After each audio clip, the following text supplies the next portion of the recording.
नमस्कार मित्रांनो, स्वागत आहे तुमचं आमच्या एज्युकेशनल न्यूज या यूट्यूब चॅनेलवर। तर मित्रांनो, या व्हिडिओमध्ये आज आपण 2026 मध्ये तुमचा पगार किती वाढेल या सर्वेक्षणात ही टक्केवारी अंदाजित केली आहे।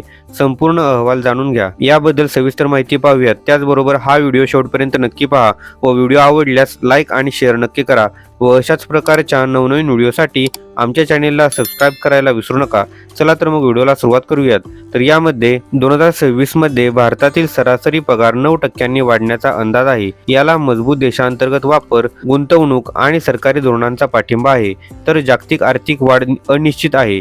ही आकडेवारी एऑनच्या वार्षिक पगार वाढ आणि उलाढाल सर्वेक्षण 2025-26 मधून घेतली आहे। सर्वेक्षणानुसार 2026 साठी 9% पगार वाढीचा अंदाज 2025 मध्ये प्रत्यक्षात 8.9% पगार वाढीपेक्षा किंचित जास्त आहे। हे दर्शविते की चालू जागतिक आर्थिक मंदी असूनही भारताची आर्थिक स्थिती मजबूत आहे, असे पीटीआयने वृत्त दिले आहे। एऑन सर्वेक्षणात असेही नमूद केले आहे की जागतिक आर्थिक दबाव असूनही देशांतर्गत वापर, मजबूत गुंतवणूक आणि धोरणात्मक उपाययोजनांमुळे भारताची अर्थव्यवस्था स्थिर आहे। हे सर्वेक्षण 45 उद्योगांचे प्रतिनिधित्व करणाऱ्या 1060 संस्थांकडून मिळालेल्या माहितीवर आधारित आहे। कोणत्या क्षेत्रात वाढ होईल? सर्वेक्षणानुसार वेगवेगळ्या उद्योगांमध्ये पगार वाढीचा दर वेगवेगळा असेल। 2026 मध्ये रिअल इस्टेट आणि पायाभूत सुविधा 10.9% आणि बिगर बँकिंग वित्तीय कंपन्या 10% मध्ये सर्वात मोठी पगार वाढ होईल। शिवाय ऑटोमेटिव्ह 9.6%, अभियांत्रिकी डिझाईन सेवा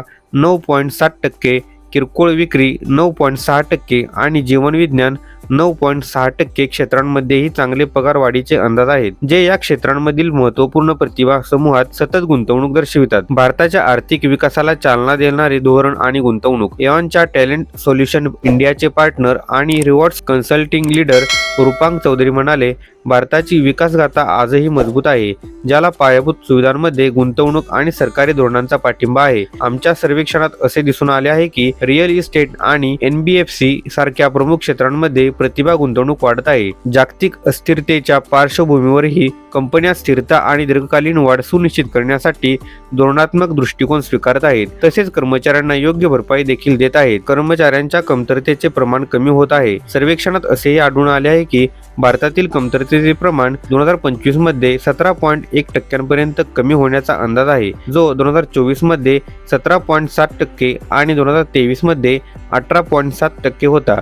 ही घट स्थिर आणि संतुलित कार्यबल दर्शवते, ज्यामुळे संस्थांना कर्मचाऱ्यांना सुधारित ठेवण्याची क्षमता मिळते। कार्यबल अधिक स्थिर होत असताना कंपन्या भविष्यातील गरजांसाठी एक मजबूत आणि लवचिक प्रतिभा पाइपलाइन तयार करण्यासाठी कौशल्य विकास आणि कौशल्य विकास कार्यक्रमांमध्ये गुंतवणूक करण्यास उत्सुक आहेत। तर मित्रांनो, हीच माहिती या व्हिडिओच्या माध्यमातून द्यायची होती। अशाच प्रकारच्या नवनवीन व्हिडिओसाठी लगेचच आमच्या चॅनेलला सबस्क्राईब करून या व्हिडिओला लाईक आणि शेअर करा।